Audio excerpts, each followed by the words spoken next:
राज्य के विभिन्न जिलों में संचालित अल्ट्रासाउंड केंद्रों पर भ्रूण जांच करने के मामले में मानवाधिकार आयोग ने मुजफ्फरपुर, पटना समेत 8 जिलों के सिविल सर्जन द्वारा भेजी गई रिपोर्ट को नकार दिया है। इस पर आपत्ति जताते हुए दोबारा जांच कराकर रिपोर्ट भेजने का आदेश दिया है। मालूम हो कि एक रिपोर्ट के मुताबिक राज्य में रोजाना 72 भ्रूण हत्या कर दी जाती है, जो कि एक वर्ष में 26,000 तक ये आंकड़ा पहुंच जाता है। मानवाधिकार अधिवक्ता एसके झा ने बताया कि जीने का अधिकार सभी को है, लेकिन कुछ अल्ट्रासाउंड वाले कुछ पैसे की लालच में गर्भ में ही परीक्षण कर लड़की का भ्रूण निकलने पर परिवार वालों की सहमति से उसकी हत्या करवा देते हैं, जो कि कानूनन जुर्म है। मामला प्रकाश में आने पर अल्ट्रासाउंड केंद्रों पर एक्ट का उल्लंघन किए जाने से कन्या भ्रूण हत्या संबंधी परिवाद राष्ट्रीय मानवाधिकार आयोग में डॉक्टर एसके झा ने दायर किया था और राष्ट्रीय मानवाधिकार आयोग ने सिविल सर्जन से रिपोर्ट मांगी थी। इसके बाद मुजफ्फरपुर, पटना, मुंगेर, भागलपुर, पूर्णिया, मधुबनी, दरभंगा व गया जिले में सिविल सर्जन ने स्वास्थ्य विभाग के निदेशक प्रमुख के माध्यम से जांच रिपोर्ट मानवाधिकार आयोग को भेजी थी। सीएस की रिपोर्ट को आयोग ने खारिज कर दी है। इसके बाद पीसीएनपीएनटीटी एक्ट के राज्य समुचित प्राधिकार सह निदेशक प्रमुख डॉक्टर महेश्वर प्रसाद गुप्ता ने 8 जिले के सिविल सर्जन को पत्र लिखकर फिर से जांच करने का निर्देश दिया है। देखिए, मामला यह है कि आज से 2 वर्ष यह मामला प्रकाश में आया था कि बिहार के पूरे ज़िले में प्रतिदिन 72 यानी हर साल 26,000 से अधिक अजन्मी बच्चियों की हत्या की जा रही है। मतलब भ्रूण हत्या का मामला जो है तो बहुत ही ज़ोर शोर से बिहार में चल रहा है।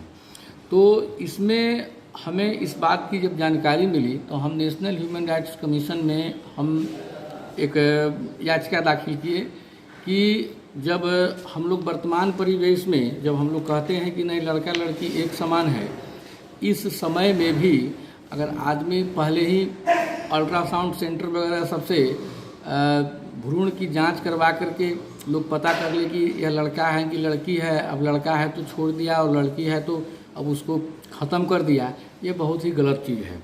क्योंकि अंतर्राष्ट्रीय जो मानवाधिकार का जो घोषणा पत्र है 1948, वह नियम हमको कहता है कि सबको जीने का अधिकार है।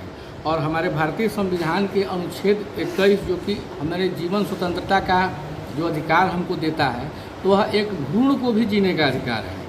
अब लड़का या लड़की होना यह तो प्रकृति प्रदत्त चीज़ है, यह तो भगवान का दिया हुआ चीज़ है।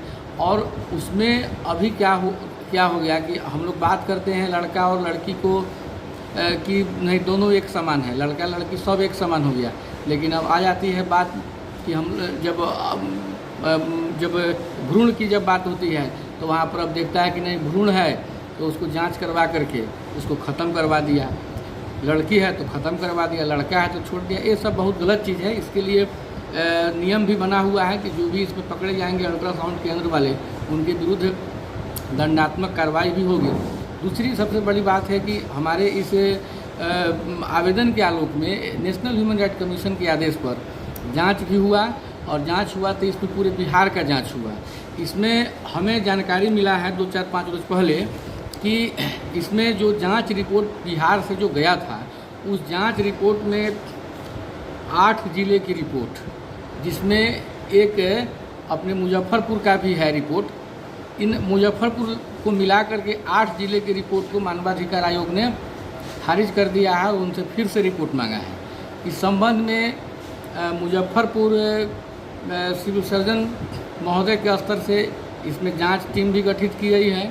और इसमें एक जानकारी हमको ये भी मिली है कि राज्य समुचित प्राधिकार सह निदेशक प्रमुख डॉक्टर महेश्वर प्रसाद गुप्ता के स्तर से इसमें 8 जिले के सिविल सर्जन को दिया गया है आदेश कि नहीं इसमें फिर से रिपोर्ट करके मानवाधिकार आयोग को भेजना, क्योंकि यह मानवाधिकार उल्लंघन के यह बहुत ही अति गंभीर श्रेणी का यह मामला है। क्योंकि भ्रूण हत्या का मामला वर्तमान सभ्य और सुसंस्कृत समाज में यह काफ़ी निंदनीय बात है। और ऐसे अगर कोई अल्ट्रासाउंड सेंटर वाले अगर पकड़े जाते हैं तो उनके विरुद्ध कठोर से कठोर कार्रवाई का प्रावधान है। बावजूद इसके लोग करते हैं तो यह बहुत ही विधि विरुद्ध है। हम लोग नेशनल ह्यूमन राइट्स कमीशन में इसके लिए लड़ाई लड़ रहे हैं। आने वाले समय में हमें पूरा विश्वास है कि नेशनल ह्यूमन राइट्स कमीशन के आदेशानुसार पूरे बिहार में भ्रूण हत्या पर माने समझिए कि काफ़ी अंकुश लगेगा। जांच रिपोर्ट लौटा क्यों दिया गया? जांच रिपोर्ट यहाँ से गलत जांच रिपोर्ट गया था। जैसे जांच रिपोर्ट जिन जिन बिंदुओं पर मांगा गया था उस बिंदु पर जांच रिपोर्ट था नहीं, क्योंकि कोर्ट जब तक सेटिस्फाइड नहीं खुद होगी तब तक इनके रिपोर्ट को एक्सेप्ट नहीं कर सकते हैं। मेरा परिचय हुआ SK झा, मानवाधिकार अधिवक्ता, सिविल कोर्ट मुजफ्फरपुर।